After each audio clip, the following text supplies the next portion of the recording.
Ah, crap. Pac-Man is an 80s arcade video game that's developed and published by Namco and was released worldwide in December 1980. The game is extremely primitive and has a player making their way around a maze, snapping up dots and power pellets whilst avoiding 4 ghosts and racking up a high score. The game received worldwide critical success and sold an estimated 43 million units in North America and $14 billion in revenue as of 2016. Let's check it out. Alright, let's check out the NES port of Pac-Man. You got 1 player or 2 players? We'll just go 1 player.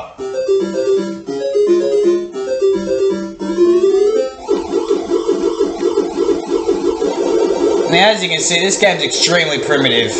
The objective in this is to clear all the dots on screen in order to move to the next level. You get power-ups. By eating the power-ups, you can consume the ghosts and set them back to their center position.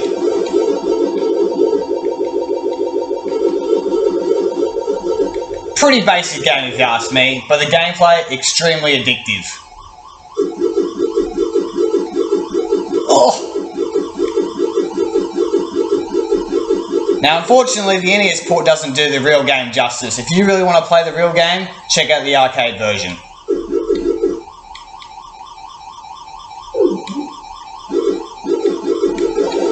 Alright, come here. Double up. There you go.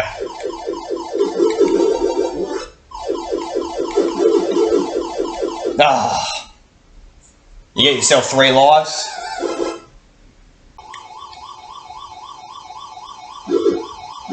This game actually got a sequel 2 years later called Mrs. Pac-Man. It's honestly the same game. This time around, Pac-Man's a chick. That's the only difference. I'm pretty sure that's done by Midway Games as well, instead of Namco. Not really sure why, but meh.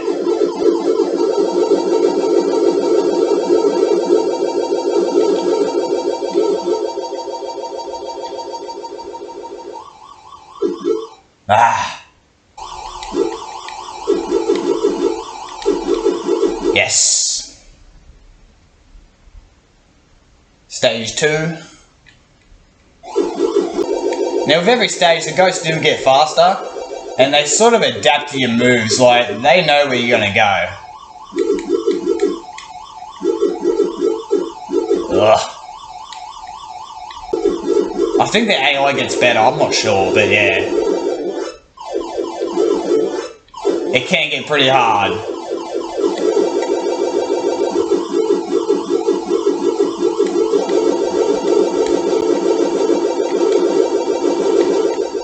One thing this game does right is the sound effects, honestly. Just brilliant.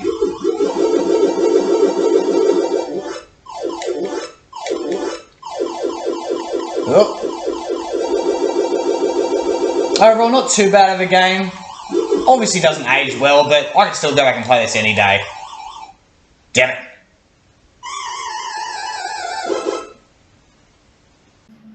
Let's check out the Super Famicom edition. Space Invaders is a shoot-'em-up arcade game that's developed and published by Taito. The game was released for the arcades on the 1st of April 1978 for Japan, November 1978 for America, and 1981 for Europe and Australia. The game has the player taking on waves of alien enemies in which the player must scroll side to side avoiding projectiles and using a laser beam to shoot horizontally in order to clear the enemies on screen. Upon release, Space Invaders was an immediate success, and by 1982 it grossed $3.8 billion and has been one of the highest gross games of all time. Let's check it out. Game's title screen looks pretty good. We'll just go 1 player.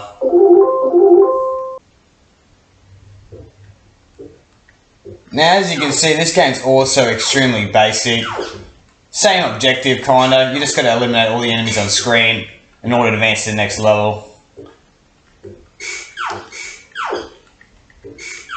Different enemies have different points to add to your score. This game's alright, I guess.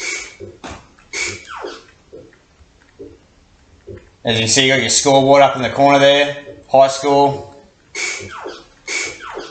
You got yourself 3 lives.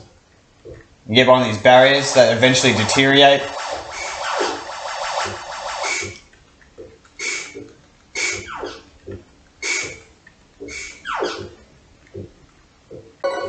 Not too bad of a game. Gotta remember, back in the early 80s, there was no graphics. This is all you had.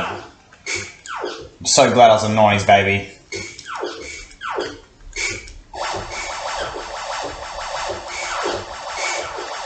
Music and sound effects, they're okay, I guess. Like I said, for early 80s game, don't expect much.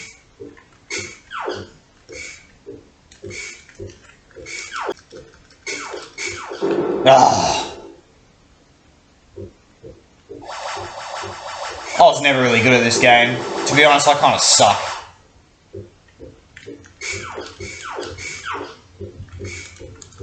As you can see, the music gets more suspenseful. It's pretty cool.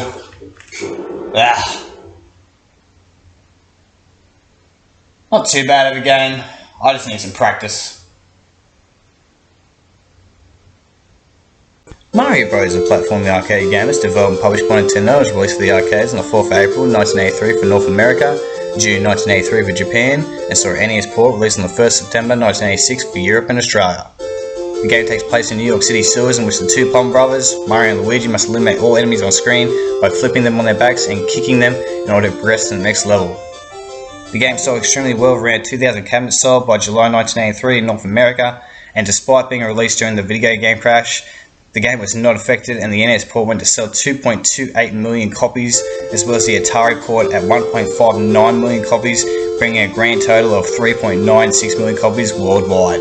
Let's check out the game. Alright, phase 1. Get yourself a nice catchy tune, it's not too bad.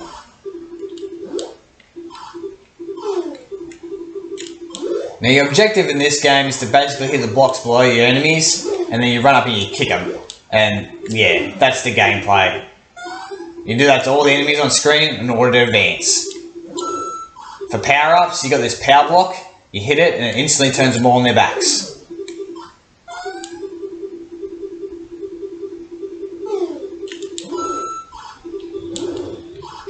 Now you do have a variety of enemies in this game. You got yourself shell creepers, side steppers, fighter flies, and splicers, I think.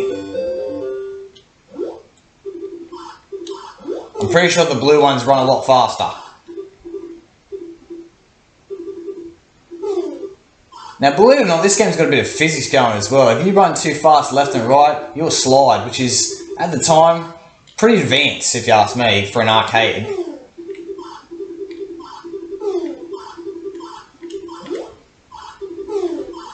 This game is also the third installment for the Donkey Kong series, which doesn't really make sense, but I guess so. I mean, Mario's been involved with Donkey Kong ever since they started, so... Ugh. Now, you can't jump on the enemies like while they're upright, otherwise you'll die instantly. Yeah, unfortunate.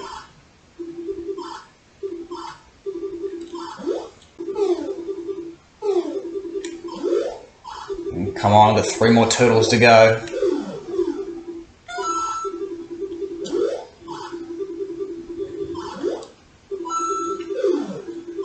There's a fast turtle, watch out for him.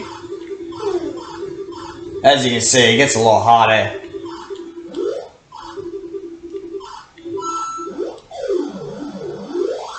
Yes.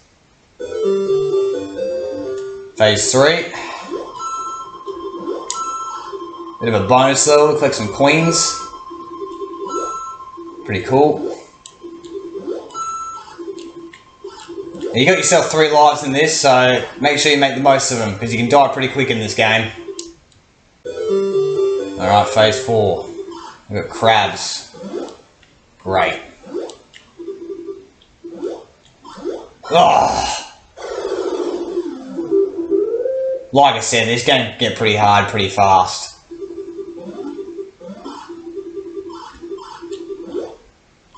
Yeah, it can get pretty annoying as well, eh?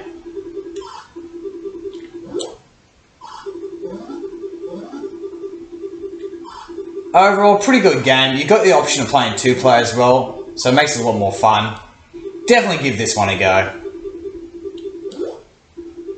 Oh, no!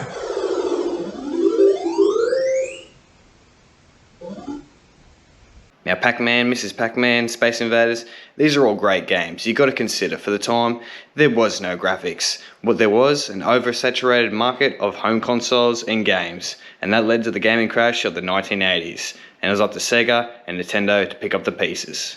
But that's another story. I'm B's Pizzas, and I'm out of here.